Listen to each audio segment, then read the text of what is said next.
Bienvenue dans le podcast Une blonde en Norvège. Vous pouvez soutenir l'émission en devenant membre sur Patreon. C'est une plateforme de financement participatif avec plusieurs niveaux d'abonnement. Rendez-vous sur le site Une blonde en Norvège pour plus d'infos. La Norvège ne fait pas partie de l'UE ni de la zone euro, mais elle fait partie de l'espace Schengen. Il n'y a donc pas besoin de visa pour venir vivre et travailler en Norvège. Il y a quand même quelques étapes clés pour réussir son intégration. Et le sésame, c'est le fameux D-nummer, le numéro d'identité norvégien temporaire, et le fødselsnummer par la suite. Comment obtenir ces numéros et à quoi servent-ils? Aujourd'hui, c'est Thomas Bassetto qui va répondre à ces questions. Salut Thomas! Salut, merci Anne-Sophie de m'avoir invité. J'ai l'habitude d'écouter ton podcast, mais aujourd'hui, je suis dans les coulisses, donc je suis ravi de participer.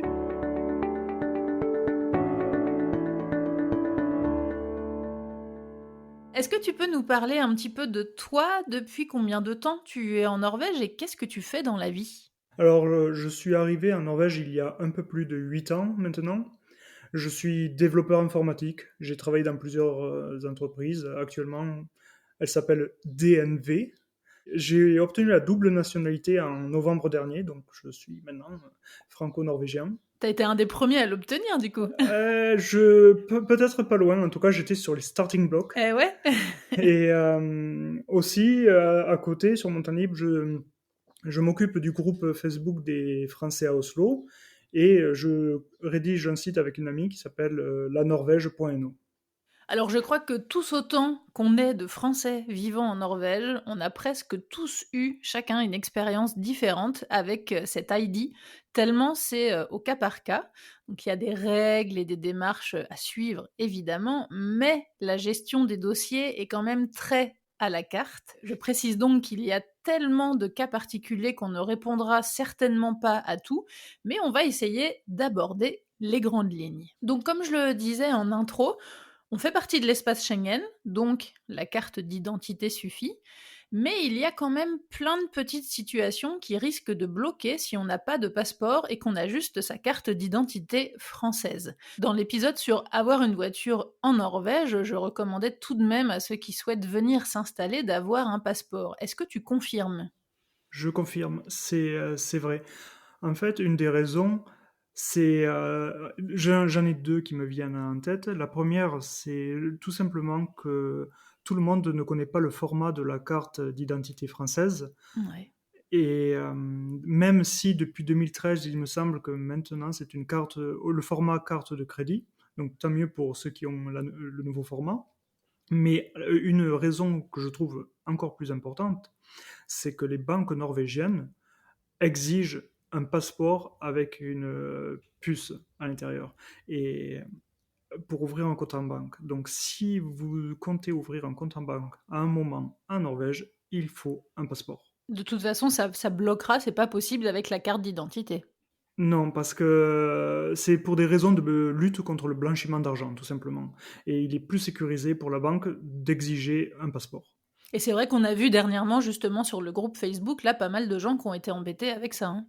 Oui, c'est un problème déjà pour les Français, mais aussi pour d'autres pays qui ont des passeports sans puce, et c'est un problème pour eux. C'est vrai. Donc, par rapport à cette carte d'identité, c'est vrai qu'elle elle est officiellement valide en Norvège. Alors, il faut préciser quand même qu'il y a une différence pour les touristes qui viennent en vacances en Norvège. Là, dans ce cas-là, effectivement, votre carte d'identité suffit. Si vous êtes contrôlé ou quoi que ce soit, il n'y aura pas de souci. Mais quand on fait la démarche de venir s'installer en Norvège, de venir vivre à l'étranger, là, ça peut poser problème. Et je sais que moi, il y a eu plein de situations où normalement on m'avait dit avec ta carte d'identité c'est bon, et c'est pas passé, des trucs tout bêtes, mais par exemple pour aller retirer un colis à la poste, eh ben, quand j'ai montré ma carte d'identité, ils m'ont dit non, c'est quoi ça? Du coup j'ai expliqué, j'ai dit c'est ma carte d'identité, on dit non, non, non, non, et j'ai montré mon passeport, ah ben là c'était bon, mais ils veulent pas savoir ce que c'est quoi, ils disent non, c'est pas un papier d'identité ça. Mais une excuse que l'on peut leur prêter, c'est que jusqu'en 2021, il n'existait pas de carte d'identité en Norvège. C'est vrai. Ils avaient seulement leur passeport et pour certains, leur photo en fait sur leur carte bancaire. C'est ça, c'est qu'en fait, c'est la carte bancaire en Norvège qui fait office d'identité puisqu'on a notre numéro, notre fødselsnummer dessus avec une photo. Est-ce que c'est ton cas? Non, moi j'ai pas de Ouais, non, non, moi moi j'ai non plus. une carte, Normal. bancaire, Ouais. classique, sans ce Fødselsnummer dessus et du coup, c'est pour ça que j'étais embêtée avec ma carte, d'identité parce que vraiment elle est pas même pour faire l'enregistrement à l'UDI, justement, quand on a au tout début, quand on habitait encore en France, on est venu en Norvège une semaine pour commencer à faire les papiers et tout ça et quand on a eu notre rendez-vous à l'UDI, on avait prévu, hein, on avait notre passeport, à côté, mais on a tenté au début avec notre carte d'identité et elle a regardé, elle a dit: «Non, c'est quoi?» «Bah, c'est notre carte hein? Non, mais vous avez un passeport?» «Ouais». «Bon, bah, je vais prendre ça». Ouais. C'est tellement plus simple avec un passeport. Il y a aussi une question qui revient souvent, c'est est-ce que le permis français peut faire office de carte d'identité comme c'est le cas en France? Donc évidemment, non. Voilà, en théorie, peut-être, en pratique, tout le monde va vous prendre pour un fou avec ce papier rose. Ouais, déjà le j'en ai parlé un petit peu dans l'épisode sur les voitures que j'ai sorti il y a pas longtemps. Mais c'est vrai qu'en plus, moi, j'ai le j'ai le vieux permis encore, le rose à volet là Hmm. et j'ai acheté une nouvelle voiture il y a pas longtemps et quand j'ai donné mon permis pour qu'il aille faire la copie, avant de lui donner, j'ai dit au vendeur, je dis: «Bon, vous rigolez pas, hein?» Et quand je lui ai donné le truc, il m'a dit: «Mais non, pourquoi?» Et quand je lui ai donné, il me fait: «Mais c'est quoi ça?» Exactement.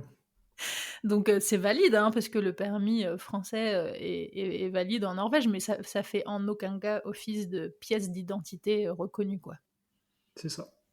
Ça fait sourire, c'est tout. Est-ce que tu peux nous expliquer qu'est-ce que c'est ce fameux dénumère? Il sert à quoi? C'est un peu comme notre numéro de sécurité sociale, c'est-à-dire qu'il nous identifie, il est unique à chaque personne, et une fois qu'on l'a obtenu, cela veut dire qu'on est enregistré dans le système en Norvège. Par contre, c'est, comme tu l'as dit, un numéro temporaire. Le but, c'est d'obtenir donc le numéro final un peu plus tard. Il sert, entre autres, en fait, il sert à tout. En Norvège, il est Ouais. Ouais, omniprésent. c'est ça, on peut rien faire sans dénumère, quoi. Non, dès qu'on veut utiliser sa banque, mais dès qu'on veut prendre une assurance, dès qu'on veut prendre un abonnement téléphonique, Ouais. un peu pour tout, votre numéro vous sera demandé. Et donc il est valable combien de temps ce dénumère? Alors, c'est assez marrant parce qu'il y a une règle qui est passée en 2017 qui dit qu'il n'est valide que 5 ans, ce qui est déjà pas mal pour un numéro temporaire. Ouais. Alors qu'avant, il aurait pu durer beaucoup plus longtemps. Mais 2007 plus 5 ans, ça fait 2022. Donc on ne sait pas encore exactement qu'est-ce qui se passe quand il devient... Au bout de ces 5 ans, quoi. Voilà, quand il est désactivé, on ne sait pas. Qu'est-ce qu'il faut faire? Non. D'accord. Mais pour la majorité des personnes, je pense qu'en 5 ans, ils auront trouvé le moyen d'obtenir leur numéro final. Combien de temps on peut rester en Norvège sans ce dénumère? Pour ceux qui sont vraiment dans les étapes d'intégration au tout début, qui se disent: «Je vais aller en Norvège pour voir comment ça marche» et cetera. Combien de temps on peut rester avant de faire cette démarche-là? Officiellement, on va dire 6 mois, c'est-à-dire qu'on peut rester 3 mois en tant que touriste sans rien avoir à faire. Si on veut rester plus de 3 mois, il faut s'enregistrer auprès de la police.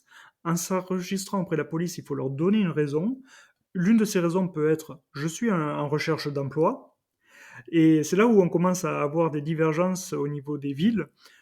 Parce que je sais qu'à Oslo, si on s'inscrit en tant que chercheur d'emploi, on n'obtient pas ce dénumeur. C'est quasiment impossible. Mais par contre, dans d'autres villes plus petites, il est possible que la police, juste Ça peut parce que marcher.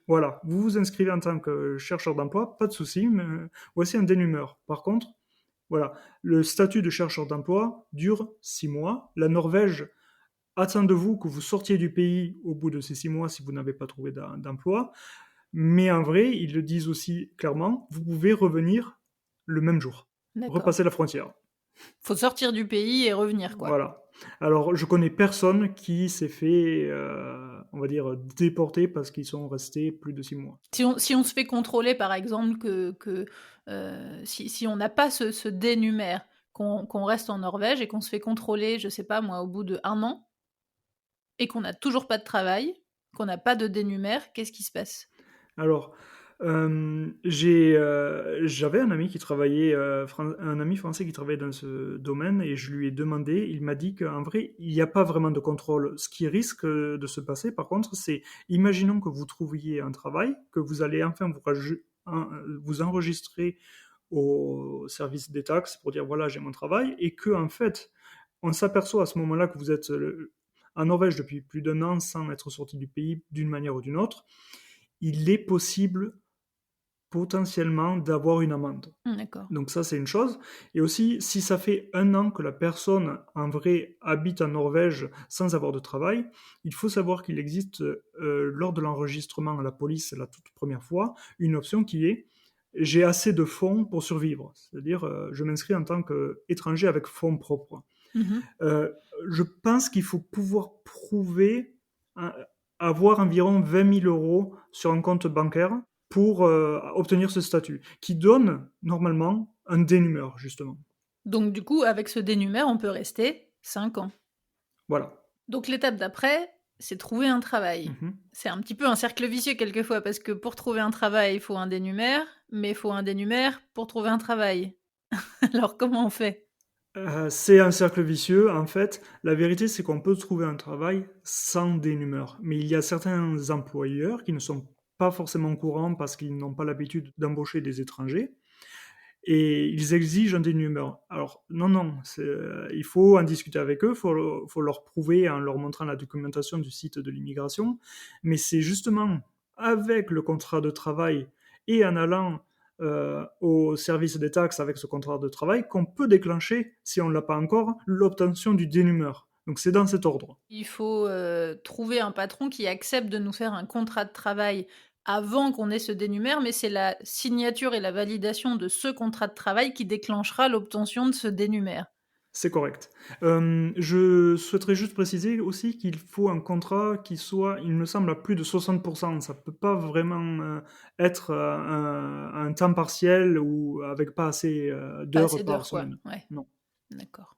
Une autre possibilité pour obtenir ce dénumère, c'est ce que j'ai fait, moi, quand je suis arrivée en Norvège, c'est que je me suis inscrite, je me suis mise à mon compte, en fait, j'ai créé ma société.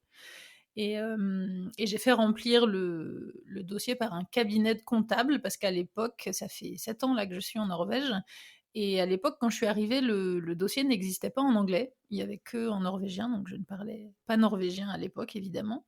Donc c'était un petit peu compliqué, donc on était passé par ce cabinet de comptable pour déposer les statuts de notre société, et du coup, la validation de ces statuts, c'est pareil, à déclencher la demande en fait d'un numéro d'identité norvégien. C'est une très bonne remarque parce que c'est valide pour pas mal de Français, c'est de créer son entreprise en arrivant. Et je pense à un autre moyen qui est un peu plus compliqué mais néanmoins possible. C'est en fait d'acheter un logement en Norvège dès le début. Alors, sans support des banques, ça veut aussi dire qu'il faut en général assez de cash pour acheter directement le Il faut logement. Donc pouvoir ça, acheter le logement dans la totalité, quoi. exactement. Mais j'ai au moins une personne qui l'a fait, un couple de retraités qui a vendu leur maison qu'ils avaient avant. Ils ont acheté en Norvège et en discutant avec l'agent immobilier et avec le cadastre norvégien, cela a déclenché l'obtention du dénumeur pour eux. D'accord. Donc l'achat d'un bien immobilier déclenche l'obtention de ce numéro. Exactement, c'est l'agent immobilier qui s'occupe du dossier pour le coup. D'accord, mais sans aucun passage par la banque, quoi, en achetant directement. Voilà. Et en achetant, du coup, avec une banque française, en ayant l'argent sur un Oui, compte en banque français. voilà. Parce que l'agent immobilier, tout ce qu'il veut savoir, c'est que vous pourrez payer. En général, c'est la banque norvégienne qui va leur fournir cette preuve. Mais dans le cas où les personnes peuvent vraiment acheter comptant, dans ce cas-là, ils peuvent bien sûr s'arranger à discuter avec une banque étrangère et avoir les preuves suffisantes. C'est intéressant, je ne savais pas. C'est un cas rare, je ne savais pas non plus, mais je suis tombé sur un couple de Français qui a fait exactement cette Mais c'est démarche. intéressant, c'est vrai que s'il y a des gens qui vendent leurs biens, leur maison ou leur appartement, en France, ils peuvent avoir, assez de fonds pour pouvoir acheter un autre bien, en Norvège et à ce moment-là, c'est possible d'avoir ce numéro. Exactement, mais dans ce cas-là, je leur recommande quand même de bien réfléchir à leur dossier, évidemment, dans le sens où il faut avoir vécu peut-être en Norvège en vacances avant et ne pas juste acheter comme ça sur un coup de Ouais. tête et déménager. C'est vrai, c'est une bonne remarque. Ça, c'est un conseil que je donne à tout le monde. C'est pareil, je reçois beaucoup de messages, sur le site de gens qui me disent: «Oh là là, la Norvège, c'est magnifique, c'est trop beau, je c'est mon rêve de venir y vivre», et quand je leur réponds: «Ah super, mais t'es déjà venu?»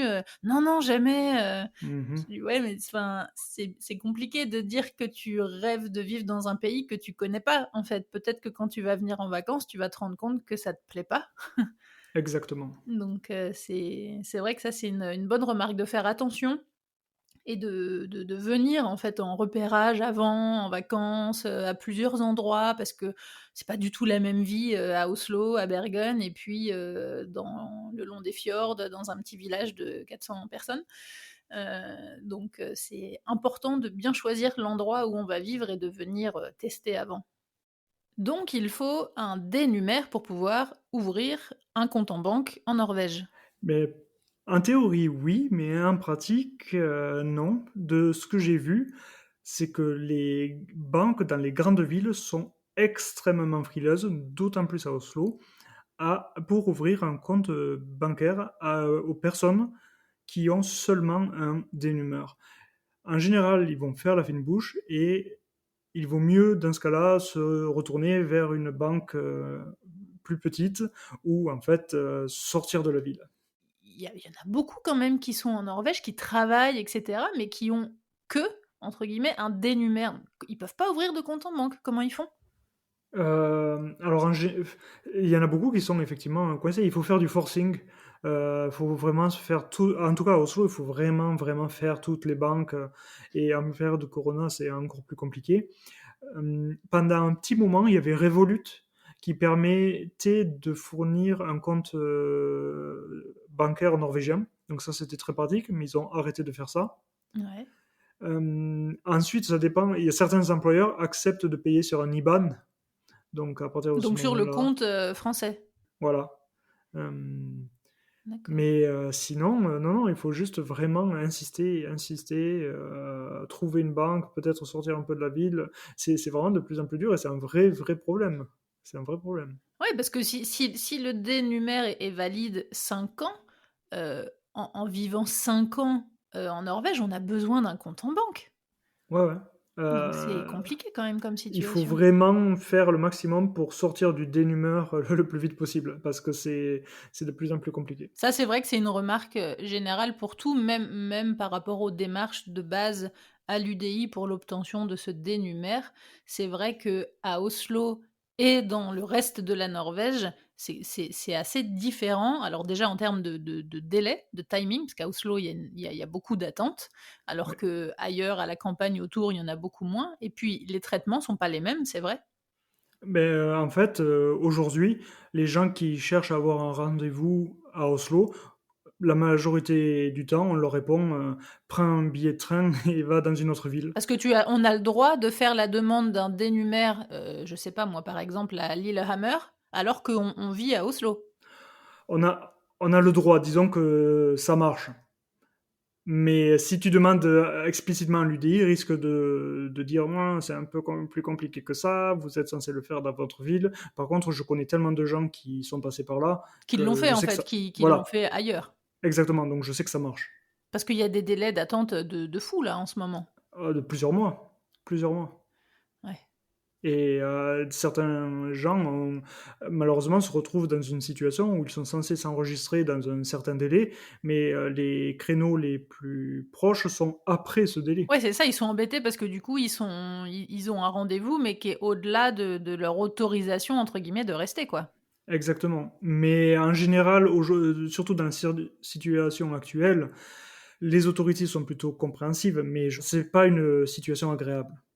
Disons que je pense que si on peut justifier qu'on a ce rendez-vous qui est pris, c'est quand même, un bon argument, en cas de contrôle. De toute façon, ils ont pas le choix, ils Tout à peuvent pas fait. faire autrement donc Non, tout à fait, tu as raison.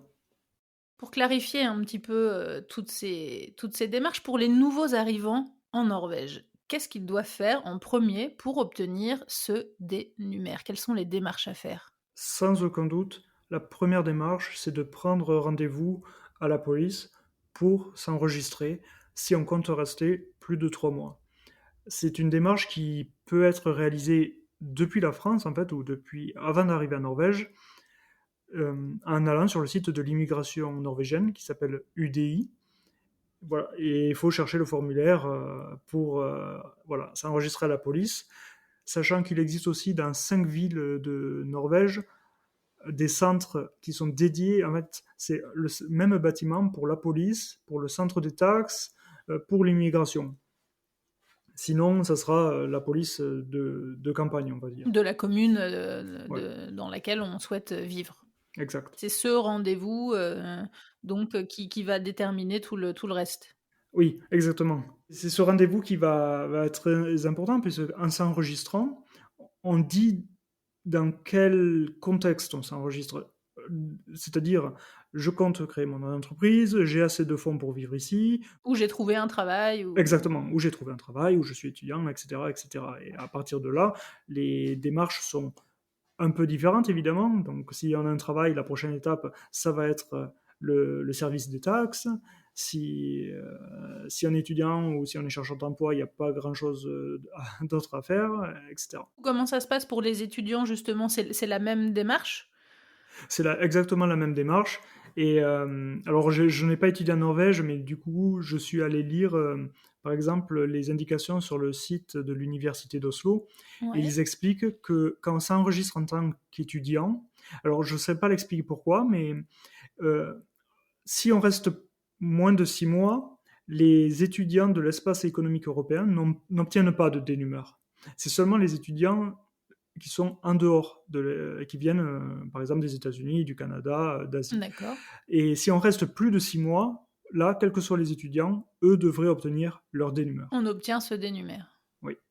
Comment ça se passe en cas de rapprochement familial? Si un couple, par exemple, une Française et un Norvégien, ne sont pas mariés, mais veulent venir vivre en Norvège, comment ça se passe? Il y a énormément de cas différents ici, puisque si on va sur le site de l'immigration, donc norvégienne, UDI, ils expliquent, ils insistent en fait sur le fait que pour les citoyens de l'espace économique européen, ils ne recommandent pas d'utiliser le regroupement familial. D'accord. Pour plusieurs raisons. C'est qu'il existe l'enregistrement à la police pour les citoyens de l'espace européen est beaucoup plus simple, mais c'est surtout le regroupement familial coûte beaucoup plus cher. Après, ce n'est pas forcément une option pour tout le monde, et je connais de nombreux Français qui ont utilisé le regroupement familial parce que c'était tout simplement plus simple. Ils ne trouvaient pas forcément du travail facilement, donc autant passer par le regroupement familial. Sachant cependant, pour que ça marche, il faut être marié. D'accord. Pour, bénéficier du rapprochement familial, c'est payant? Oui, c'est à environ 10 500 couronnes, donc à peu près 1 000 euros, c'est ça. Ouais. Et ça prend un peu plus de temps. Et il y a quelques différences si, par exemple, la personne avec laquelle vous voulez vous rattacher ou vous regrouper est norvégienne, ou alors si c'est une personne qui a déjà le droit de résidence, mais qui n'est pas norvégienne. Mais qui n'est pas norvégien, Voilà. natif, quoi? Exactement. Donc il y a ça. Et il y a une autre différence aussi, c'est enfin, quelque chose qui peut influencer sur ce choix et cette décision, c'est est-ce que vous avez vécu dans un pays européen ensemble avant de faire ce regroupement en Ouais. Norvège? Ou est-ce que c'est une première fois, pour, la vie ensemble, quoi? Exactement. D'accord.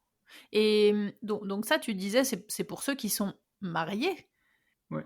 Le Pacs français Ouais. n'est pas reconnu en Norvège. Non, ça c'est Ça n'a vrai. aucune valeur ici. Non, le Pax n'est pas reconnu. Même en le traduisant le document, il n'est pas reconnu. Non, non, moi je suis pacsée avec mon compagnon et quand on est arrivé ici, ça n'avait aucune valeur. Nous ici, on est déclarés comme Sambauer, mais comme concubins, du coup, vivant ensemble à la même adresse, mais il y a pas de il y a pas du tout de lien avec ce Pacs.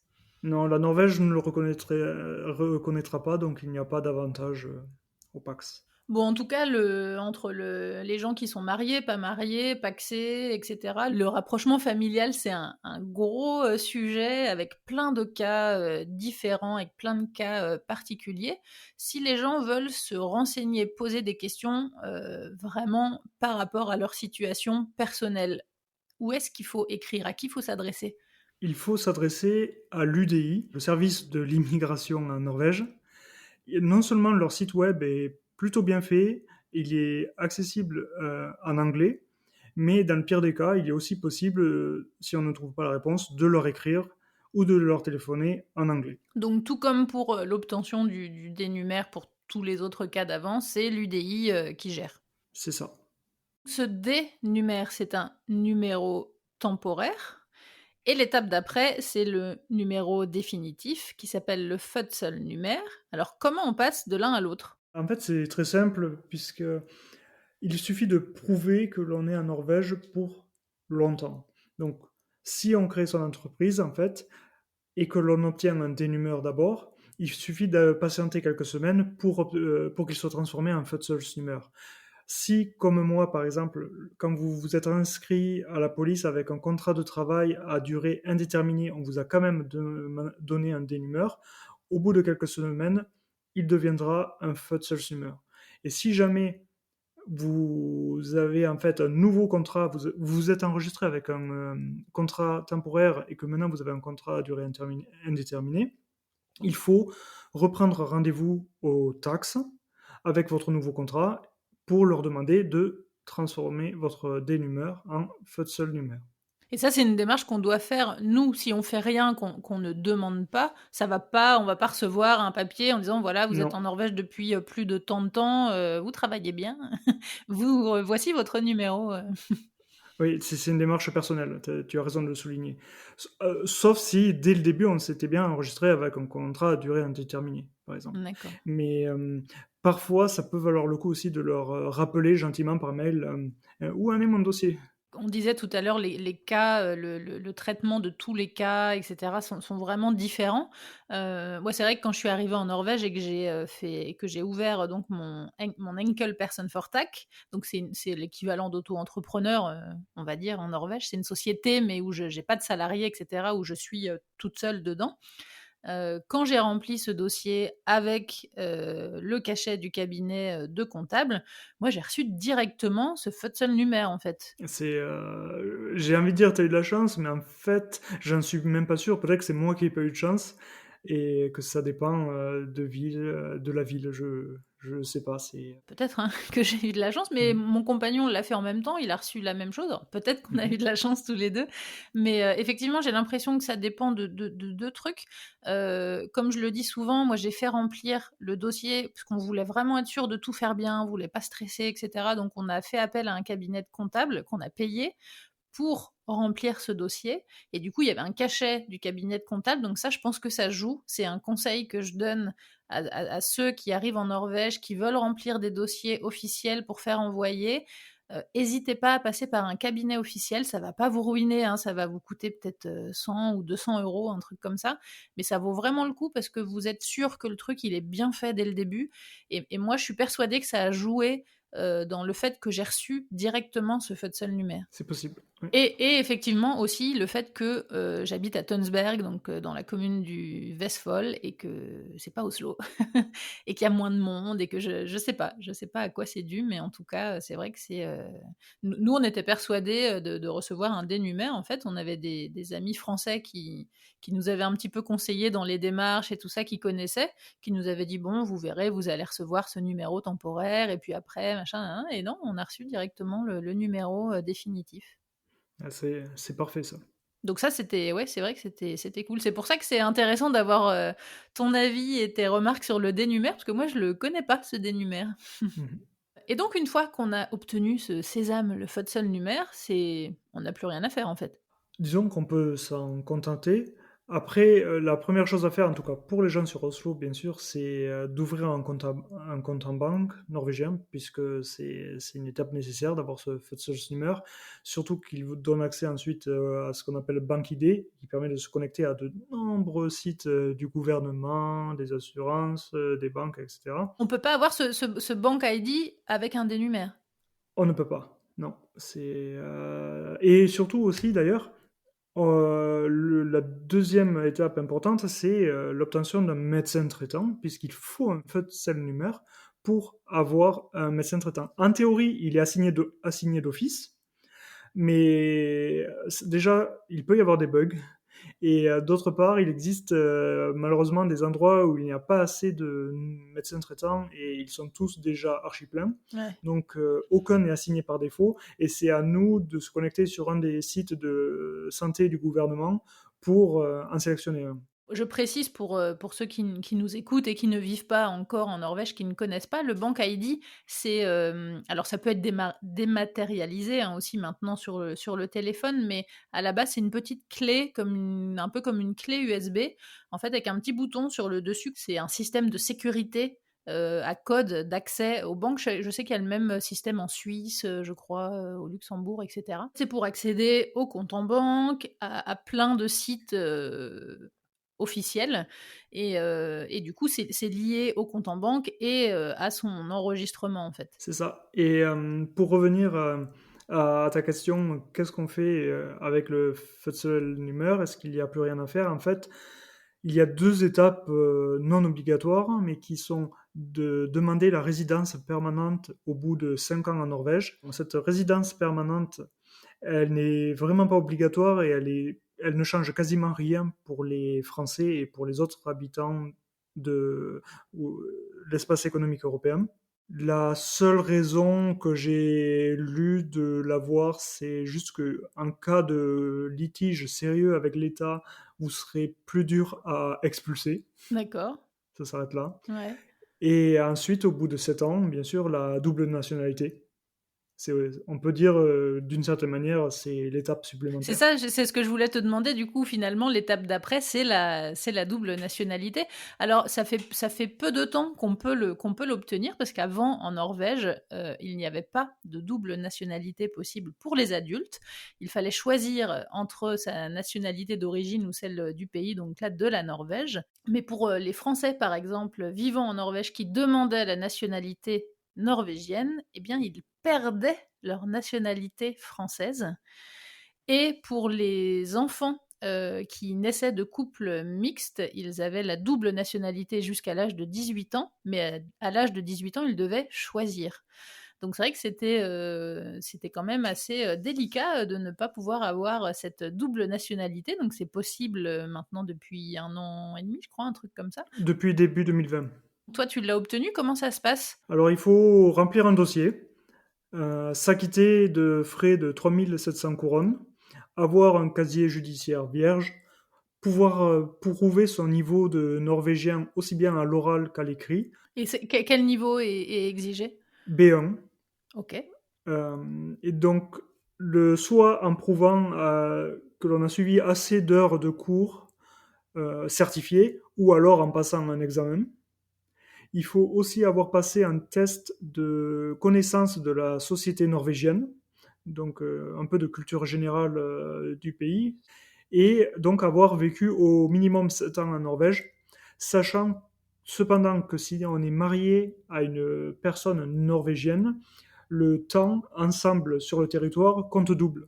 Donc techniquement, pour certaines personnes, au bout de 3 ans et demi, Ils peuvent faire la demande. ils peuvent faire la demande.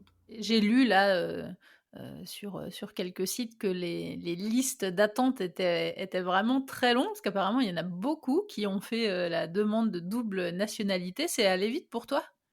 Oui et non, dans le sens où j'ai eu de la chance de pouvoir avoir mon rendez-vous où j'ai donné tous mes documents.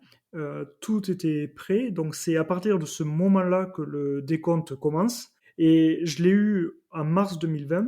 Et puis le corona est arrivé et ils ont fermé tous les endroits de rendez-vous, mais ils ont aussi arrêté de traiter des dossiers pendant un certain temps. Au final, Ils ont repris petit à petit et j'ai eu ma réponse donc en novembre. C'est à peu près donc 8 mois après avoir déposé mon dossier. D'accord. Tu as une idée de... J'avais vu le chiffre passer, mais je crois que c'était assez énorme. Mais tu aurais une idée du nombre de personnes qui en ont fait la demande? Je suis quasiment sûr que avant l'autorisation de double nationalité, il y avait environ 14 000 demandes par an. Et en 2020, il y en a eu 40 000, c'est-à-dire 4 fois plus. Oui, c'est ça. Il me semblait que j'avais vu Ouais. le chiffre 45-50 000 passer. Ouais. C'est Ouais. ça. Et est-ce que ça peut être refusé? J'ai une amie, en fait, ça a été refusé parce qu'elle avait mal calculé et elle n'avait pas vécu assez longtemps en Norvège. Ah, d'accord. Sachant que, par exemple, si sur tes dernières années, tu as beaucoup voyagé, mais vraiment beaucoup voyagé, et donc ils considèrent que l'année calendaire, en fait, tu n'étais pas résidente Elle en compte pas, quoi. Norvège. Enfin, Voilà. pas en entier.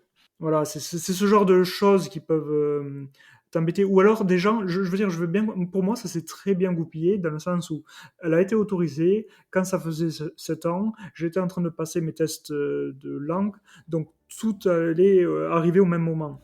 Comme vous l'aurez compris, ce D-numère ou le Fødselsnumère norvégien, c'est le sésame pour venir vivre ici. Alors j'espère que cet épisode vous aura apporté pas mal de réponses. Je crois en tout cas qu'on a fait le tour des points principaux. Après, comme on l'a dit, chaque cas est particulier. Il y a vraiment plein de situations. Donc je vous recommande de contacter l'UDI et je mettrai le lien dans le texte de l'épisode et sur l'article dédié sur le site internet. Merci Thomas d'avoir répondu à toutes ces questions. Et merci Anne-Sophie de m'avoir invité et surtout merci pour ton podcast car je sais que c'est vraiment énormément de travail. Merci à toi, salut. Salut.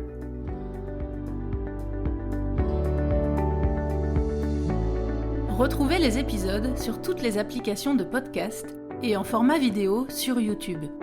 N'hésitez pas à mettre des petites étoiles pour noter le podcast et à partager les épisodes. Merci à Louise et Pierre qui soutiennent le podcast sur Patreon. À bientôt!